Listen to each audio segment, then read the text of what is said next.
Good morning, friends. I am before you with important case law relating to bail in allied or death cases. Please be connected in this video as it is very fruitful as far as knowledge about handling cases of bail is concerned. Friends, our Honorable Supreme Court on Monday, that is March 3rd, 2025, cancelled the bail granted to father-in-law and mother-in-law in a case of alleged dowry death of their daughter-in-law after observing that there was prima facie evidence regarding dowry demand and domestic violence. Honorable Court said that when a young bride dies under suspicious circumstances within merely 2 years of marriage, the judiciary must reflect heightened vigilance and seriousness. Honorable Court said, criticizing the High Court's mechanical approach in granting bail. Friend, this case pertains to the death of woman Miss Saida Banu in January 2024, within 2 years of her marriage. She was found dead in her matrimonial home with a dupatta tied around her neck and tied to a ceiling fan.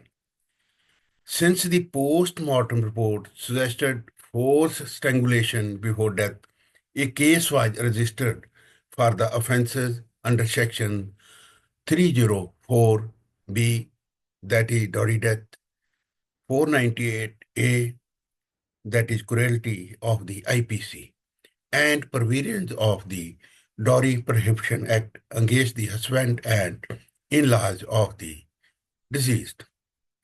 Honorable Allahabad High Court granted bail to the father-in-law, mother-in-law, and two sisters-in-law, citing lack of criminal antecedents. Challenging the High Court's order, the father of the deceased appealed to the Honorable Supreme Court. The bench comprising Honorable Justice Bikram Nath and Justice Sandeep Mehta noted that the case records suggested that the victim was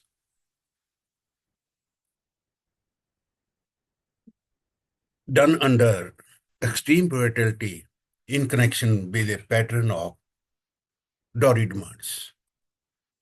Stricter judicial scrutiny is necessary in matters where a young woman loses her life in her matrimonial home so soon after marriage, particularly where the record points to persistent harassment over unmet dowry demands, Honorable Court observed in this case.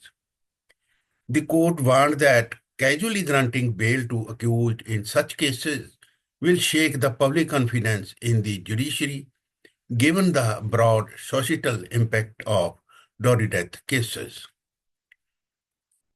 In dowry death cases, courts must be mindful of the broader societal impact, given that the offense strikes at the very root of social justice and equality, allowing allied prime perpetrators of such heinous acts to remain on bail, where the evidence indicates they actively inflicted physical as well as mental torture, could undermine not only the fairness of trial, but also public confidence in the criminal justice system, the Honorable Courts further added. Where the facts clearly indicate direct involvement in the fatal event, courts must act with an abundance of caution. Permitting the father-in-law and mother-in-law to remain at large would run counter to the end of justice, especially when the evidence reflects a probable nexus between their persistent dowry demands, physical cruelty, and deceit death. Honorable Court stated, advocating a deeper scrutiny in such cases. Honorable Court said it is unfortunate that in today's society, dowry deaths remain a grave social concern, and in our opinion, the courts are duty bound to undertake deeper scrutiny of the circumstances under which bail is granted in these cases. The social message emanating from judicial orders in such cases cannot be overstated. When a young bride dies under suspicious circumstances within barely 2 years of marriage, the judiciary must reflect heightened vigilance and seriousness. While the bail granted to the parents-in-law was cancelled, the Honorable Court did not interfere with the relief granted to the sister-in-laws. Friends, you can go through the case, that is Saveen Ahmed versus State of UP. You can go through the citation 2025 Live Law SC 278. So friendly, this is all about the case. You must be enjoying my videos. Don't forget to subscribe. It gives me motivation. That's all. God bless you all. See you again.